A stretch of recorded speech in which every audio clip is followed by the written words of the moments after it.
नमस्कार सर्वांना, कसे आहेत सगळे? मस्त ना? मी पण मस्त. सर्वप्रथम तुम्हा सर्वांना मकर संक्रांतीच्या हार्दिक हार्दिक शुभेच्छा. मकर संक्रांती खास आज आपण बनवणार आहोत पारंपरिक, पौष्टिक आणि खूपच चवदार असे तिळगुळाचे लाडू. इथे मी साहित्य दाखवत आहे. आपण शेंगदाणे, तीळ आणि गूळ हे 3 पदार्थ हिवाळ्यासाठी खूप फायदेशीर आहेत. शेंगदाणे भाजताना नेहमी गॅस मंदच ठेवावं, कारण की शेंगदाणे मंद आचेवरच भाजून घ्यावे आणि शेंगदाणे सर्वप्रथम सगळीकडे सतत हलवत भाजून घ्यायचे. शेंगदाणे नेहमी मंद आचेवर भाजा, नाहीतर जळतात आणि चवसुद्धा कडू होते. शेंगदाणे भाजले की घरात जो सुगंध येतो ना, तोच लाडू परफेक्ट होण्याचा सिग्नल असतो. शेंगदाण्यामध्ये प्रोटीन, चांगले फॅट्स, ऊर्जा भरपूर असते. त्यामुळे हिवाळ्यात शरीर गरम ठेवायला मदत होते. त्यामुळे शेंगदाणे छान असे भाजून घ्या आणि तुम्ही बघू शकता मस्त असं शेंगदाण्याला कलर आला आहे.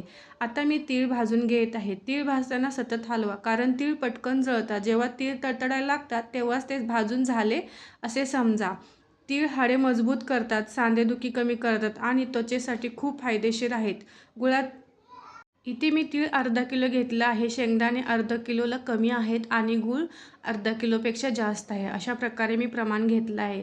शेंगदाणे मस्त असे चुरडून घ्यायचे. आता मी भाजलेल्या शेंगदाण्याची पूर्णपणे साल काढून घेतली आहे. साल वेगळी काढून घेतली आहे आणि शेंगदाणे 2 भागात फोडले आहेत. शेंगदाणे मिक्सरमध्ये वाटण्यापेक्षा हाताने चुरडले ना, तर लाडूना खूपच छान चव येते. आपले तीळसुद्धा छान असे भाजून झाले आहेत, बघू शकता तुम्ही. आता आपल्याला गुळाचा पाक करताना फक्त एक उकळी येईल असा गुळाचा पाक करायचा आहे. मी कढईमध्ये गूळ टाकला आहे, त्यात थोडंसं तूप घातलं आहे आणि अगदी थोडंसं पाणी. गुळाचा पाक करताना फक्त एक उकळी आली की पुरेसं असतं. खूप घट्ट केला तर लाडू वळत नाहीत आणि खूप पातळ झाला तर लाडू बसत नाहीत. त्यामुळं गुळाचा पाक करताना थोडंसं काळजीपूर्वक करायचं. गूळ रक्त शुद्ध करतो, पचन सुधारतो आणि थंडीमध्ये शरीराला उष्णता देतो. त्यामुळे गुळाचा पाक करणं खूप गरजेचं आहे आणि तो छान प्रकारे झालासुद्धा पाहिजे. तर मी इथे तूप टाकून घेतलं आहे आणि ह्याच्यामध्ये थोडंसं पाणीसुद्धा टाकून घेणार आहे. गुळाला 1 मिनिटापेक्षा जास्त कमीच प्रमाणात शिजवायचं आहे, जास्त पण नाही आपल्याला घट्ट करायचं आहे. तर बघू शकता अशा प्रकारे आपला गुळाचा पाक रेडी झाला आहे. आता आपल्याला सर्व मिश्रण ह्याच्यामध्ये घालून घ्यायचं आहे. भाजलेलं तीळ, चुरडलेले शेंगदाणे सगळं मिक्स करून लाडू वळण्यासाठी आपला पाक रेडी आहे.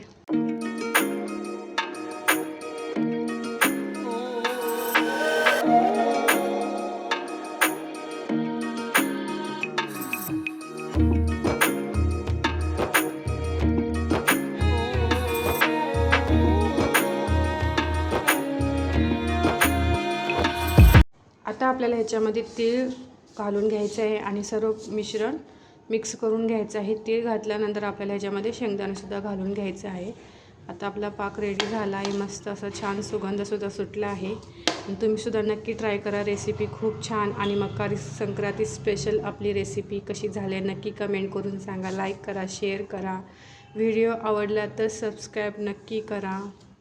आता आपले शेंगदाणेसुद्धा घालून झाले आहेत आणि मस्त असा सुगंध सुटला आहे.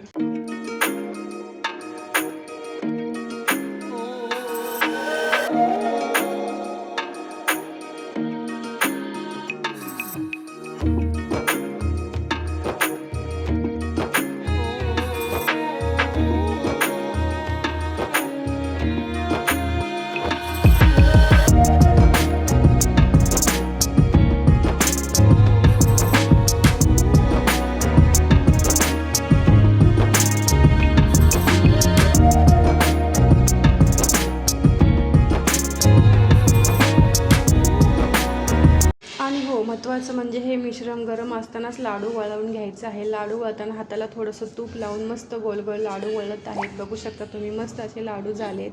किती सुंदर आणि चमकदार लाडू झाले आहेत. तर असे तयार झाले आपले घरगुती पारंपरिक आणि पौष्टिक तिळगुळाचे लाडू. मकर संक्रांतीला तिळगुळ घ्या, गोड गोड बोला. ही परंपरा नक्की जपा. व्हिडिओ आवडला असेल तर लाईक करा, शेअर करा आणि फॉलो नक्की करा. व्हिडिओ बघितल्याबद्दल धन्यवाद. भेटू पुढच्या ब्लॉगमध्ये.